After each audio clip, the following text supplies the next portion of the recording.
dimensão nada mais é do que um ponto de vista diferente.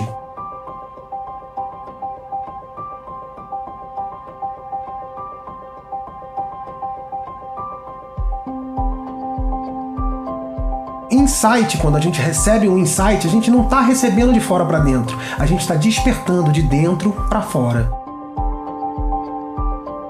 Todos nós construímos imagens o tempo inteiro. A gente, desde que nasce, a gente é programado pela sociedade para que a gente crie imagem de tudo.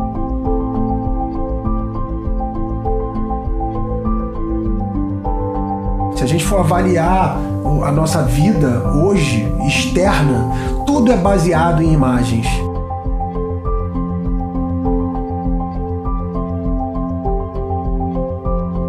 Tudo é baseado na emoção que uma imagem carrega. O que é uma emoção que uma imagem carrega? É uma programação. É como se nós olhássemos aquela imagem, acessássemos a programação que foi feita na gente em algum momento da nossa vida, e essa programação é um gatilho para uma emoção. O capitalismo se utiliza muito disso, né? Desses gatilhos e dessas associações. Essas associações, elas ficam muito claras na nossa cabeça quando a gente começa a pensar a respeito de como uma música, por exemplo, que a gente ouviu há muitos anos atrás e que ali naquele momento teve uma descarga emocional grande, seja de que nível for, aquela música, se você ouve ela 20, 30 anos depois, automaticamente você sente aquela emoção novamente.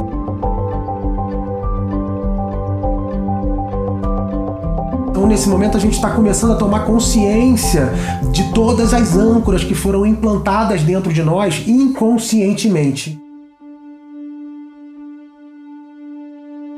Quando a gente começa a tomar consciência disso, a gente começa a perceber. Ah, então é por isso que quando eu passava pelo McDonald's, eu olhava ele e já me dava vontade de comprar, já me dava vontade de comer. Eu mesmo sem fome eu queria comer McDonald's.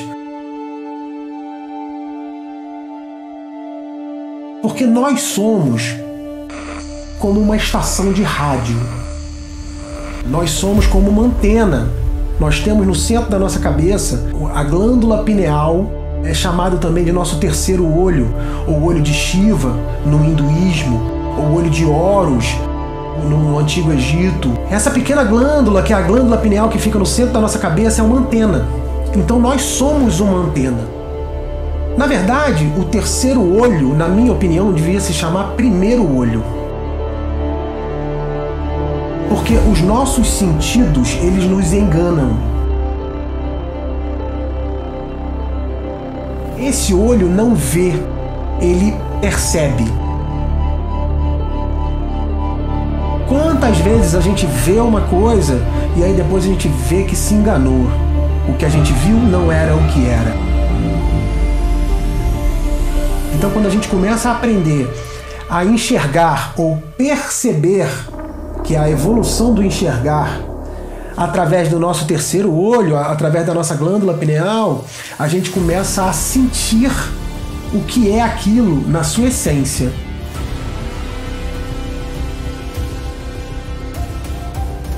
Não ficar na superficialidade da imagem. Então, nós somos criados desde a nossa infância, já com essa programação de fabricar imagens o tempo inteiro de tudo. Se você está se relacionando com alguém e você está se relacionando com a imagem daquele alguém que você construiu dentro da sua cabeça, não tem como dar certo.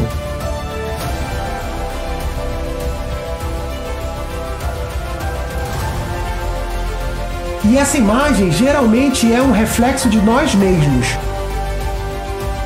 O nosso ego, ele só enxerga a si mesmo em tudo.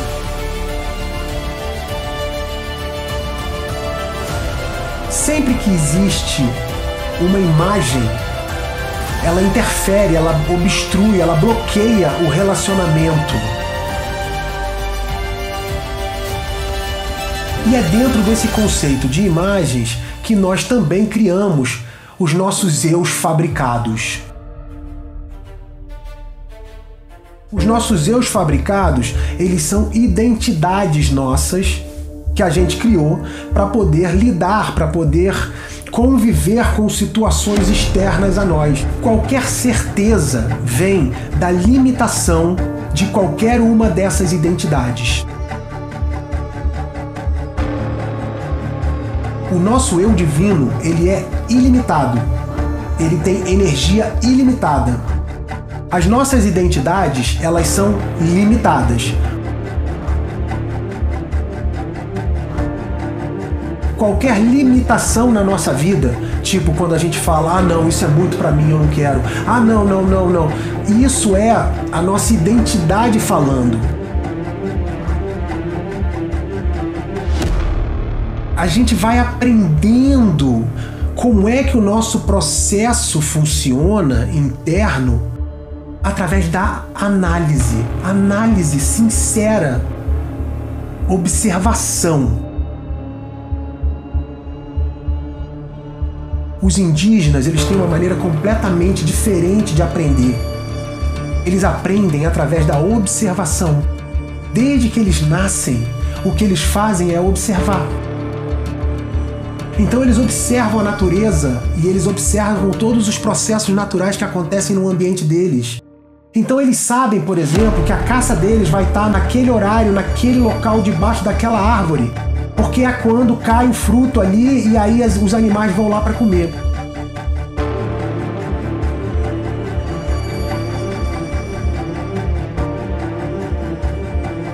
Estão sintonizados com o processo da natureza. Nós e a natureza somos a mesma coisa. Foi a nossa necessidade de controle que distanciou a gente da natureza.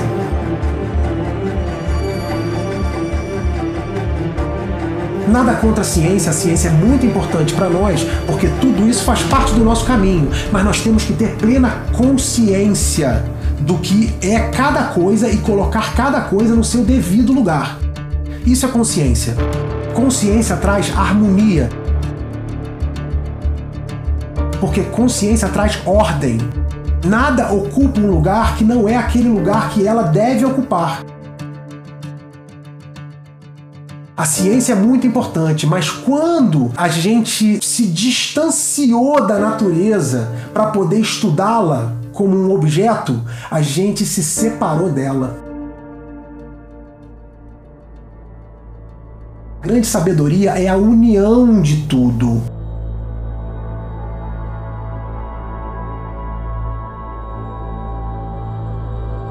Se você tomar consciência do papel real da ciência e tomar consciência do papel real da natureza, você pode sim observar como os indígenas fazem, e eles são grandes sabedores das leis da natureza e das suas medicinas e das suas plantas. Eu sou testemunha disso porque eu estive nas aldeias e vi muitos cientistas internacionais indo lá para aprender com os indígenas. Eles são considerados doutores da floresta. Hoje em dia está havendo já uma integração, uma união de saberes que vai trazer o melhor da modernidade com o melhor das sabedorias ancestrais e tradicionais. O nosso ego, ele não é nem nosso inimigo e nem o nosso amigo. Ele é simplesmente uma programação que foi feita e ele responde a essa programação mecanicamente. Cabe a nós tomarmos consciência dessa programação. Mas, Bruno, de onde vem essa programação? Essas programações, elas vêm de 3 formas diferentes. A primeira forma é a programação individual. O karma nada mais é do que processos e comportamentos repetitivos, padrões de comportamentos repetitivos.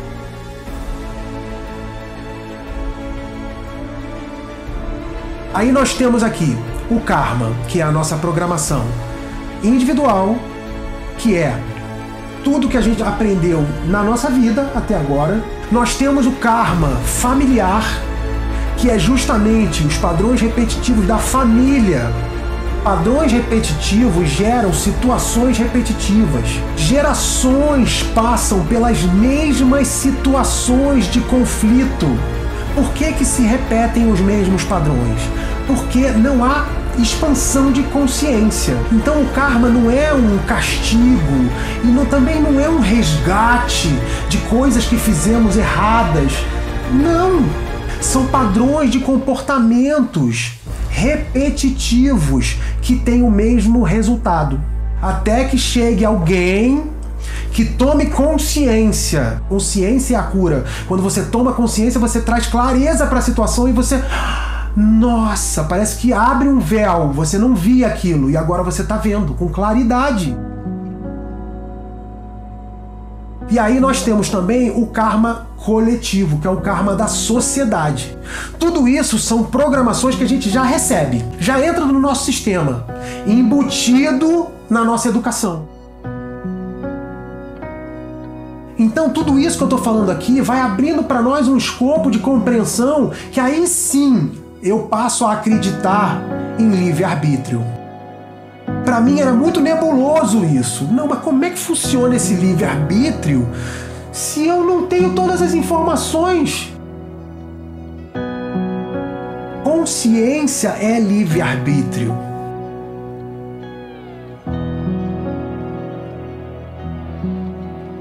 Aí o mais interessante é que quando a gente começa a tomar consciência e começa realmente a sentir o livre-arbítrio no nosso sistema, ele já não tem tanta importância.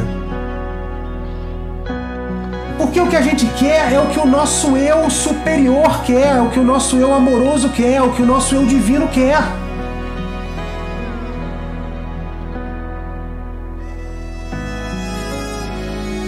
É interessante pensar também que nós só estamos tendo a oportunidade de falar sobre isso, nós só estamos tendo a oportunidade de processar essas informações dentro do nosso sistema nos dias de hoje. Porque hoje nós temos no que se basear. O nosso cérebro, a nossa mente, ela só trabalha com comparação, eliminação e generalização. Então, se a gente tem algo com o que comparar, a gente compreende. Hoje nós temos o computador, então a gente pode aqui falar sobre sistema, a gente pode falar aqui sobre processamento de informações, processamento de dados. A internet veio para a gente já começar a ter uma noção no físico do que é a interligação, do que é o mundo inteiro interligado, do que é o compartilhamento, de como funciona a natureza. A floresta, ela tem uma verdadeira internet por debaixo da terra. Através das suas raízes, as árvores que estão mais bem sedimentadas, elas doam, elas compartilham energia, nutrientes e também informação a respeito do meio ambiente que elas estão inseridas, a respeito de possíveis predadores. A gente se acha superior à natureza, mas a gente está aos poucos descobrindo o que a natureza já faz há milhares de anos, há milhões de anos. Os indígenas, eles têm plantas sagradas na cultura deles e eles tratam essas plantas com muito respeito. Eles tratam essas plantas como professores, como mestres, porque essas plantas dão sabedoria para eles. As plantas ensinam a eles há muitas gerações. Tem algumas dessas plantas que estão sendo pesquisadas por muitos cientistas no mundo inteiro. É a natureza ensinando a gente. Nós temos que ter um respeito muito grande pela natureza. Nós temos que ter um respeito muito grande pelas plantas, pelos animais, por tudo que nos cerca. Mas nós só teremos esse nível de visão quando a gente começar a compreender o mecanismo do nosso ego.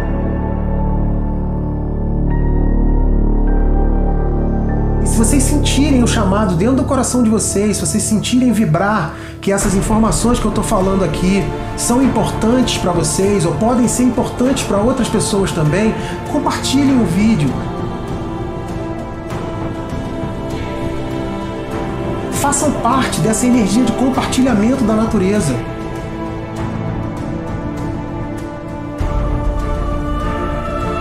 O que a gente está compartilhando aqui é amor, é sabedoria.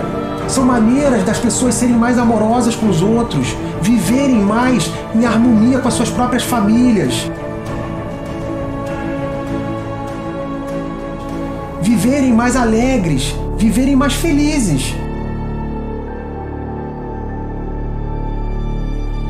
Vamos todos fazer parte dessa grande corrente de amor para que a gente possa tirar da esfera do medo o máximo de pessoas que a gente conseguir.